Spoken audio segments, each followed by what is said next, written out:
Okay, so I'm back. And, okay, this is going to be a reaction video, basically talking about what are the signs that make a woman masculine. And I'll be giving my commentary. And some women are going to be mad if they are masculine, but hey, be mad all you want. Okay, that's your fault you're mad. It's just basically helping you to prevent from going into cat ladyville. And you actually want to have a man that will actually marry you. Okay?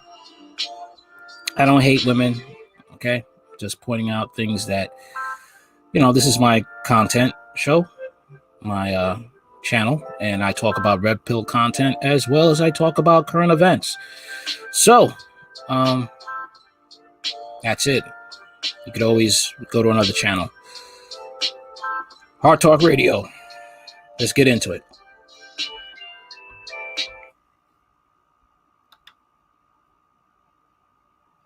Energy in women, and this conversation is long overdue because a lot of women are masculine without being aware of it.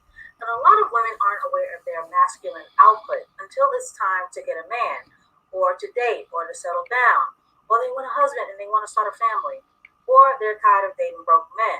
That's when unchecked masculine energy tends to sabotage you the most, or rear its ugly head, or backfire.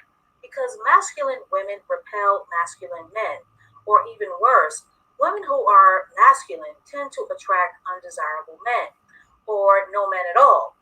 And a lot of women end up scratching their heads, wondering why it's just not happening for them, especially when it comes to getting the quote unquote good man. So if you're wondering why it's not happening for you, you may want to check your masculinity. So let's jump into it. Let's just jump into it. Here are my 7 signs of a masculine woman. One, women who curse excessively.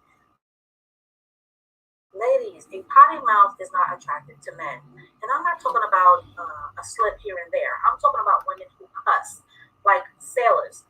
It's unfeminine and unladylike and unappealing to men.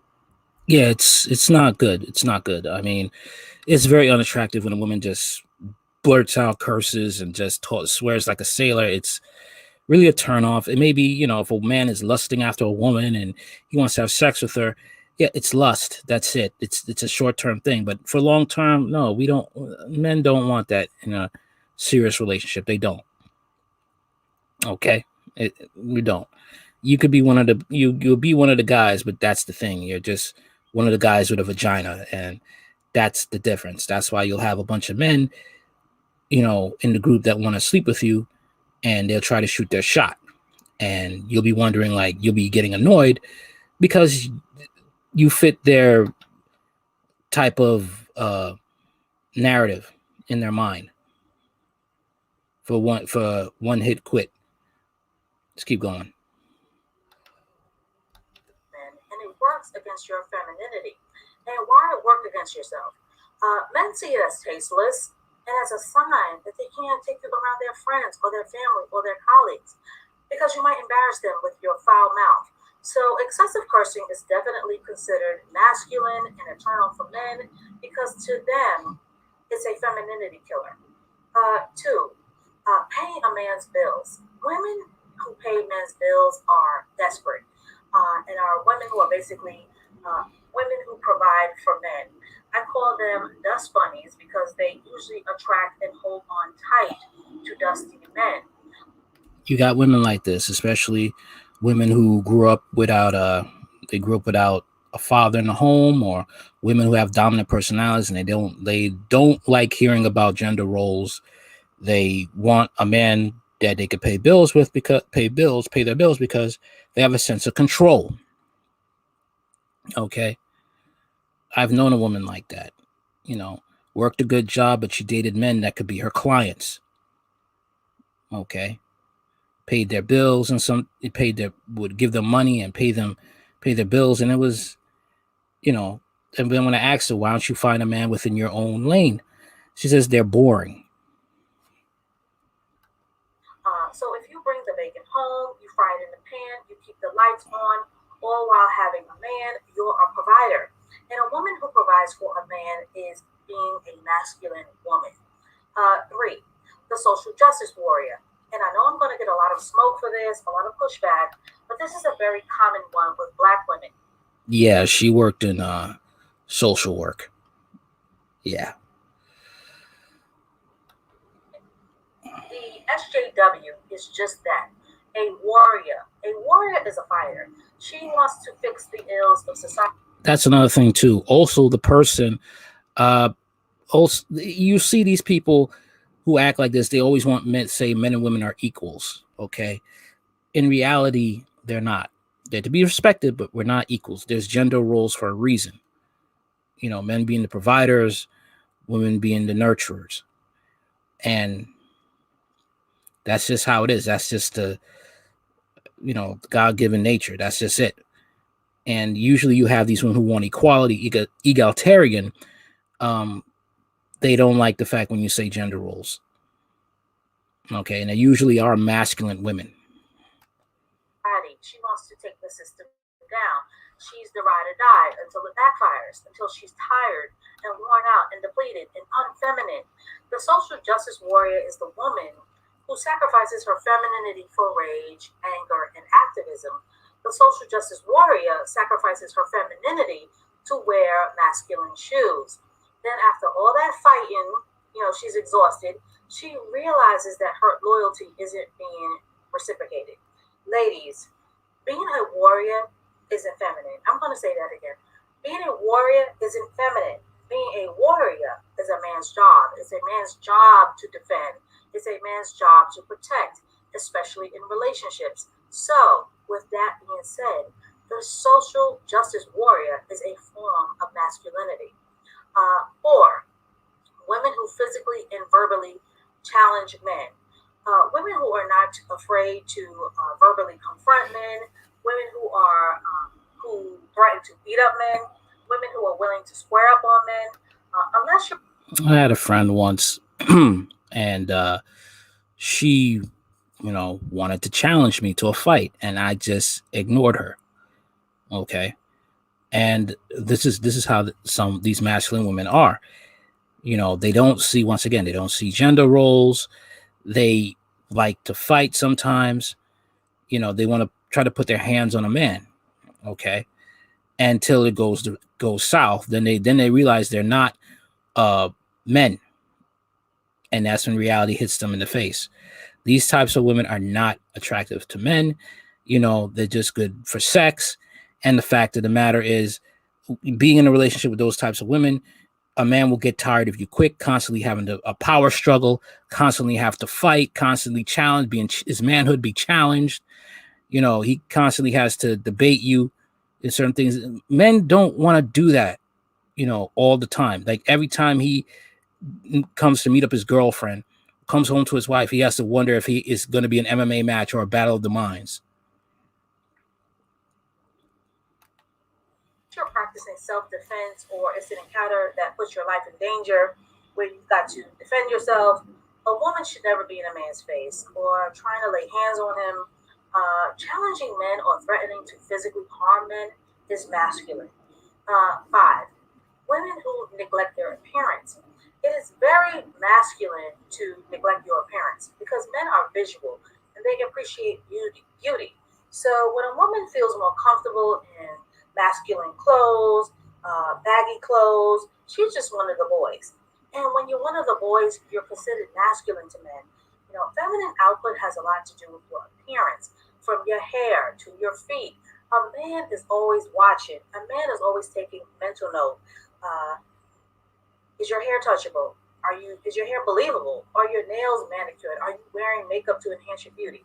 A lot of women think they can bypass this part of dating. They think they can bypass their looks and end up with a winner. And that's not how hypergamy works. To attract a masculine man, you've got to be a feminine woman. You've got to enhance your looks. And you cannot bypass femininity or out of it and think you're going to attract a provider. So, ladies, your first line of defense in hypergamy is your looks. Do you look feminine or unfeminine? Six, a woman who denies help of any kind. A woman who denies help of any kind is a masculine woman. If you don't want a man to open doors for you, hold doors open, or to help you pay bills, or to fix things around the house, or if you're overly self reliant, or you wear the Miss Independent label too tough, you're being too masculine. Men are at their best when they are providing and protecting and feeling needed. So if you're a do it all or a woman who lacks vulnerability, why do you even want a man? Why do you even need a man? Seven, a woman who has a And that's the thing. Us men, we like being needed. There's nothing wrong with that. That's our God given role. I like when I'm with a woman I like protecting her. I'm like providing for her. I like fighting for her. You know, if a dude wants to try and get in her face for no reason, I step up.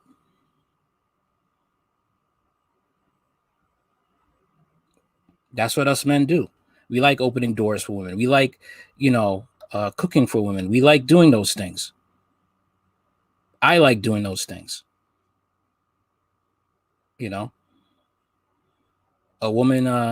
It's gonna sound kind of kind of cheesy. I don't care, but um, I remember I was with a relationship with a woman, and she was, there was a puddle there, and I picked her up and carried her over the puddle.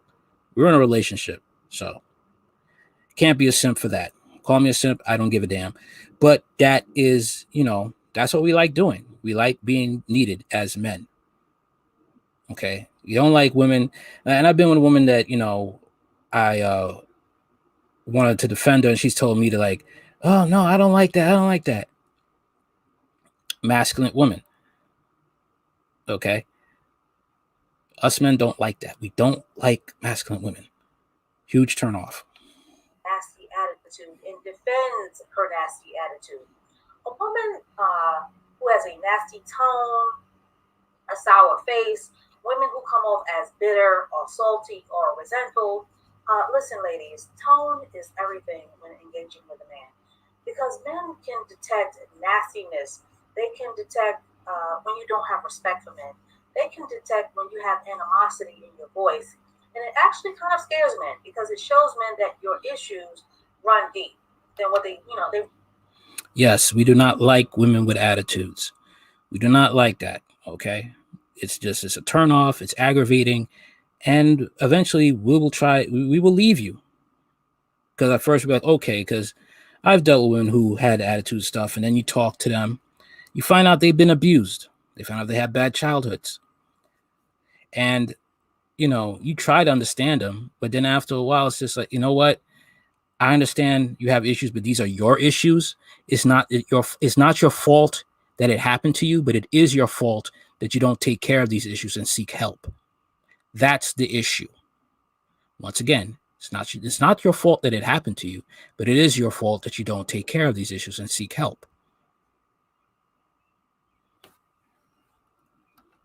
Run deeper than what they see on the surface. And that, and your tone is an indicator of something that he isn't willing to sign up for in the long run. So, ladies, a nasty attitude and a nasty tone is very masculine to men. Eight, women who lead with strength instead of their femininity, aka the strong black woman. This is the woman who likes to flex, right? She likes to flex muscle and she likes to impress men. She likes to impress men with her education, her degrees, her career, and her accomplishments.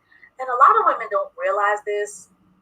They don't realize how masculine it is to try to impress a man. Because a lot of women don't understand that it's not a woman's job to impress a man. It's a man's job to impress you. Men are supposed to be impressing women. So when a woman tries to impress a man, it's very masculine. And it backfires because a lot of women who like to flex end up attracting dusties and users and losers and men who want to eat off their success. Because masculine women attract feminine men and men who want to be kept and provided for. And here's an added moment.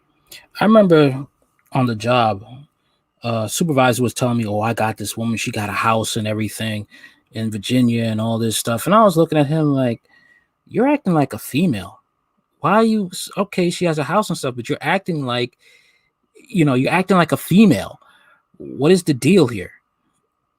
It's like you want to be taken care of. It's like you're in a female space, and that's what happens when women act this way, because men are not attracted to the education and stuff. It's great that you have it, but are you a pleasant person to be around? Do you understand gender roles? Are you going to battle for my will? That's what they want. Are you going to be a person that we get along?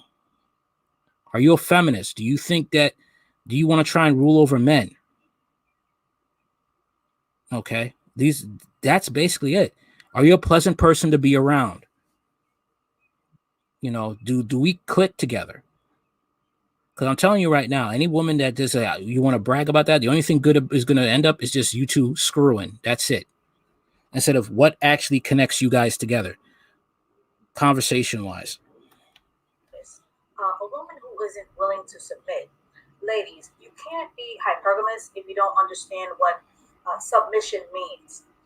Men are wired to lead. So a woman who doesn't respect a man's wiring to lead, or a woman who's not receptive to a man's sense of leadership, or women who seek to control or to back lead, which is a form of controlling a man, or women who see men's leadership as a form of oppression or a dictatorship or domination or as tyranny, or she wants to be the quarterback in a relationship. Women who won't allow their man to lead, or who challenges a man's attempts at leadership, these kind of women tend to get into serious power struggles with men. Now, that's not to say that all men are worthy of submitting to, but that is, why you should subscribe to the channel, so that you can understand the types of men who are worthy of submitting to. Because all men cannot be trusted to lead, that is obvious. But if you want a relationship that's hypergamous, one where a man can provide and protect and invest in you, then you have to understand how to respect a man's wiring to lead. Men are wired to lead. Leadership from a man doesn't mean an invitation for abuse or an invitation to be mishandled. It means you don't have to be masculine all the time. It means that you don't have to carry it all or do it all. It means that you can flourish being feminine because your man got it. He has your back. So that's all I have to say on this topic for now. It doesn't make sense to want a man who can provide while being a masculine woman. The two don't go hand in hand. So why work against yourself? Why not give yourself a chance to win? So that's basically it. Women want, they say they want a man to lead, but they don't want him to lead, or they with a man that they don't the Why be with him? And the saddest thing is like they will still stay with that man, not because of the fact that they trust his leadership, but because of the fact they can get away with things that other men won't put up with, and that's sick. Because at the same time, you don't respect that man.